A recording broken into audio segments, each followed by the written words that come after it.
नमस्कार दोस्तों, आप देख रहे हैं हिंद विजेता न्यूज़। मैं चांदनी रिपोर्टर। हमारे चैनल को देखने से पहले लाइक करें एंड सब्सक्राइब करें, बेल आइकन दबाना ना भूलें, जहां से देखने को मिलेगी शहर की छोटी बड़ी खबरें। देखिए हिंद विजेता की खास रिपोर्ट। सभी दिल्ली वासियों को मेरा नमस्कार। पिछले 1 साल से जब से कोरोना शुरू हुआ है, मैं समय समय पे आपके बीच में आके सभी तथ्यों को, परिस्थितियों को ईमानदारी के साथ आपके सामने रखता रहा हूँ, आपसे चर्चा करता रहा हूँ। एक चीज़ हम लोगों ने हमेशा गांठ बांध के रखी, आपको कभी गलत तथ्य नहीं दिए, आपसे कभी झूठ नहीं बोला, जो था आपके सामने रख दिया। अगर स्थिति अच्छी थी तो भी आपको बताया, स्थिति खराब थी तो भी आपको हमने ईमानदारी से बताया, क्योंकि हम पहले दिन से समझ गए थे कि ये इतनी बड़ी आपदा है कि आपके साथ के बिना, जनता के साथ के बिना अकेले इस आपदा से सरकार सामना नहीं कर सकती। जनता का सहयोग और जनता की सहभागिता इस पूरे संघर्ष में बेहद ज़रूरी है। और जब तक जनता को सच नहीं बताया जाएगा, सारे तथ्य जनता के सामने नहीं रखे जाएंगे, तब तक जनता की भागीदारी सुनिश्चित करना असंभव था। इसीलिए हमने हर चीज़ आपके सामने रखी। हमने टेस्ट नहीं कम होने दिए। आज दिल्ली के अंदर सबसे ज़्यादा टेस्ट हो रहे हैं। मैं तो ये कहूँगा कि अगर प्रति 10 लाख की पॉपुलेशन पे देखा जाए तो शायद पूरी दुनिया में सबसे ज़्यादा टेस्ट दिल्ली में हो रहे हैं। मैंने देखा कि कई जगहों पे उन्होंने टेस्ट कम कर दिए। टेस्ट कम कर दिए तो केस कम आने लग गए। इस तरह से तथ्यों के साथ कई जगह हेरफेर करने की कोशिश की गई। हमने ऐसा नहीं किया। हमने टेस्ट कम नहीं किए, उल्टे कम करने की वजह हमने दिल्ली में टेस्ट कई गुने बढ़ा दिए। आज लगभग 1 लाख टेस्ट दिल्ली में डेली हो रहे हैं। हमने मौत के आंकड़े आपसे नहीं छुपाए। जितनी मौतें होती थी हमने सब आपके सामने रखी, ईमानदारी से रखी। अगर ज़्यादा हो रही थी तो ज़्यादा बताई, कम हो रही थी तो कम बताई। कितने बेड्स हैं, कितने आईसीयू बेड्स हैं, क्या परिस्थितियां हैं, हर चीज़ आपके सामने ईमानदारी के साथ रखी। और इसी वजह से जब भी हमने कड़े निर्णय लिए, हमें आपका पूरा सहयोग मिला, दिल्ली की जनता का पूरा सहयोग मिला। मैं हमेशा कहता हूं कि हमारी दिल्ली एक परिवार है। दिल्ली के 2 करोड़ लोग एक परिवार हैं। और जब परिवार में कोई आपदा आती है तो सारे परिवार के लोग मिलकर उसका सामना करते हैं। अब भी हम सभी मिलकर इसका सामना करेंगे। पहले भी जीत हुई थी, अब भी जीत होगी। आज दिल्ली में क्या परिस्थिति है? पिछले 24 घंटे में दिल्ली में लगभग 23,500 केस आए हैं। उसके पिछले 24 घंटे में लगभग 25,500 केस आए थे।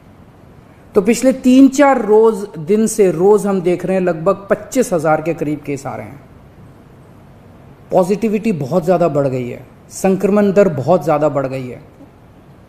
दिल्ली के अंदर अस्पतालों में उपलब्ध बेड्स की भारी कमी हो रही है। डेली 25-25 हज़ार अगर पेशेंट्स आएंगे तो कोई भी व्यवस्था चरमरा सकती है। दिल्ली के अंदर बेड्स की भारी कमी हो रही है। आईसीयू बेड्स दिल्ली में लगभग ख़त्म हो गए हैं। आज सुबह मैं ऐप पे देख रहा था 100 से भी कम आईसीयू बेड्स दिल्ली में बचे हैं। ऑक्सीजन की भारी कमी हो रही है। कल हमने सेंट्रल गवर्नमेंट को भी लिखा है, उनसे बातचीत चल रही है। परसों रात को एक हादसा होते होते बचा। एक प्राइवेट हॉस्पिटल ने हमें बताया कि परसों रात को 3 बजे के करीब उनके अस्पताल की ऑक्सीजन लगभग ख़त्म हो गई। वो बोले जी हम तो बहुत बुरी तरह से डर गए, बहुत बड़ा हादसा हो सकता था। इधर उधर हाथ पैर मार के किसी तरह से उन्होंने कहीं से ऑक्सीजन का इंतजाम किया। दवाइयों की कमी हो रही है, रेमडेसिविर दवाई की खासकर काफ़ी कमी हो रही है। ये सारे तथ्य मैंने आपको डराने के लिए नहीं बताए। ये सारी परिस्थिति है और इन परिस्थितियों में हमें अब अगला कदम क्या उठाना है, इस पे चर्चा करने के लिए मैंने आपको ये परिस्थिति बताई है। तो दिल्ली के अंदर कोरोना की परिस्थिति काफ़ी गंभीर है। अभी तक हमने दिल्ली के अंदर हेल्थ सिस्टम को बड़े अच्छे तरीके से मैनेज किया। दिल्ली में चौथी वेव आई है।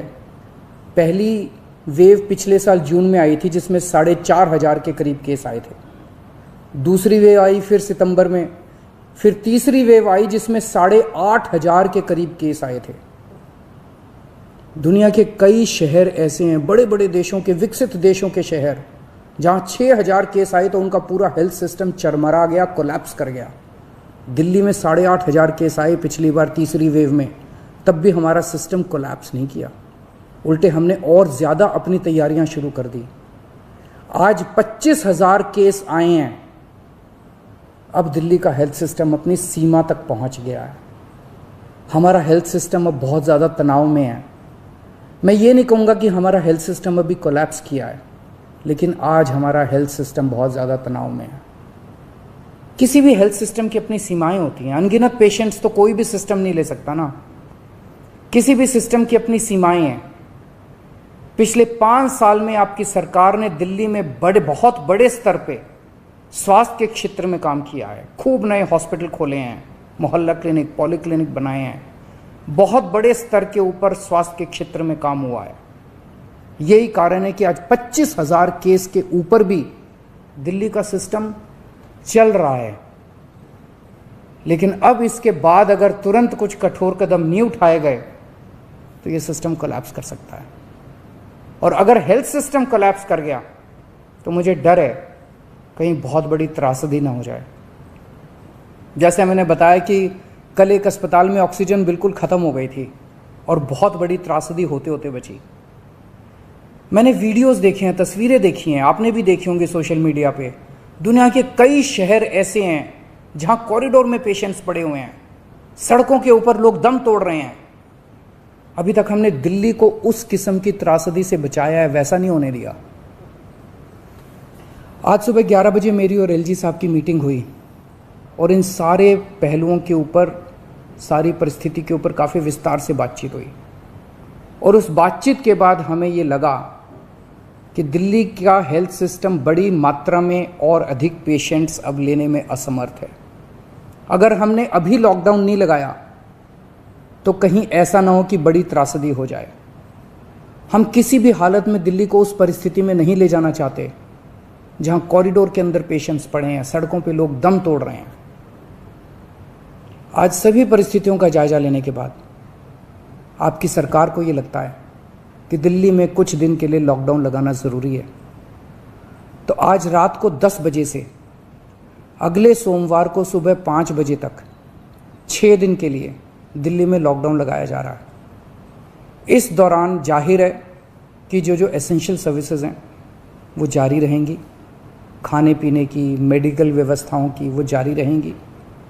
ये शादियों का सीज़न है, लोगों के बड़े मुश्किल से रिश्ते बनते हैं, हम उनके रिश्ते तोड़ना नहीं चाहते। तो लोगों की शादियां संपन्न हों, लेकिन केवल 50 लोगों के गैदरिंग के साथ संपन्न हो। उसके लिए अलग से पास दिए जाएंगे। इसके बारे में अभी थोड़ी देर में डिटेल्ड ऑर्डर जारी हो जाएगा कि कौन कौन सी चीज़ें जारी रहेंगी और कौन सी चीज़ों पर पाबंदी रहेगी। मैंने और एलजी साहब के हम दोनों ने निर्णय तब लिया है जब हमारे पास कोई उपाय नहीं बचा था। हमारे लिए निर्णय लेना आसान नहीं था, क्योंकि मैं समझ सकता हूं कि लॉकडाउन के दौरान किस तरह से लोगों के रोज़गार ख़त्म हो जाते हैं, लोगों की कमाई ख़त्म हो जाती है, और ख़ासकर सबसे गरीब तबके के लिए तो ये बेहद मुश्किल होता है। जो दिहाड़ी करके रोज़ कमाते हैं उनके लिए तो बेहद मुश्किल हो जाता है। पिछली बार जब देश में लॉकडाउन लगा था, हमने देखा कि किस तरह बड़ी संख्या में प्रवासी मजदूर अपने गांव जाने लगे थे। उनसे मैं ख़ास तौर से हाथ जोड़ के अपील करना चाहता हूँ, ये छोटा सा लॉकडाउन है, 6 दिन का, दिल्ली छोड़ के मत जाइएगा। आपके आने जाने में इतना समय ख़राब हो जाएगा, इतना पैसा ख़राब हो जाएगा, इतनी ऊर्जा ख़राब होती है। दिल्ली में रहिए। मुझे उम्मीद है कि ये छोटा लॉकडाउन है और छोटा ही रहेगा। मुझे पूरी उम्मीद है कि शायद बढ़ाने की ज़रूरत ना पड़े। आप दिल्ली में रहिए। यकीन मानिए, हम पूरी ईमानदारी के साथ सब मिल के लड़ेंगे तो जल्दी इस मुसीबत से छुटकारा पाएंगे। मैं आपको यकीन दिलाता हूँ, सरकार आपका पूरा ख्याल रखेगी। मैं हूँ ना, मुझ पे भरोसा रखिए। मेरी दिल्ली के सभी नागरिकों से अपील है कि ये निर्णय हमने बहुत मुश्किल से लिया है। आप सब लोग जानते हैं कि मैं लॉकडाउन के सख्त खिलाफ रहा हूं। हमेशा से मैंने लॉकडाउन का विरोध किया है। मेरा ये मानना है कि लॉकडाउन से कोरोना ख़त्म नहीं होता, लॉकडाउन से कोरोना की स्पीड कम हो जाती है। मेरा हमेशा ये मानना है कि अगर किसी भी शहर या राज्य की स्वास्थ्य व्यवस्था अपनी सीमा तक पहुंच जाए तो लॉकडाउन लगाना ज़रूरी हो जाता है, ताकि पेशेंट्स का नंबर कम हो जाए, ताकि हेल्थ सिस्टम को और दुरुस्त किया जा सके। ये जो 6 दिन का लॉकडाउन हम लगा रहे हैं, ये जो 6 दिन हम ले रहे हैं आपसे, इन 6 दिनों के अंदर हम बहुत बड़े स्तर के ऊपर और दिल्ली में बेड्स की व्यवस्था करेंगे। केंद्र से हम मदद मांग रहे हैं, उनसे लगातार संपर्क में हैं। केंद्र सरकार हमारी मदद भी कर रही है, उसके लिए हम केंद्र सरकार के शुक्रगुजार हैं। उनसे ऑक्सीजन की व्यवस्था करेंगे, दवाइयों की व्यवस्था करेंगे। इस लॉकडाउन के समय को हम इन सब चीज़ों के लिए इस्तेमाल करेंगे। मेरी अब सब लोगों से गुजारिश है कि लॉकडाउन का पूरी तरह से पालन करें, घर से बाहर इस दौरान ना निकलें। पहले भी हमने कई कठिन निर्णय लिए और आपने मेरा पूरा साथ दिया। मुझे पूरी उम्मीद है आज भी आप मेरा साथ देंगे। हम मिलके इसका मुकाबला करेंगे और ज़रूर जीतेंगे। नमस्कार।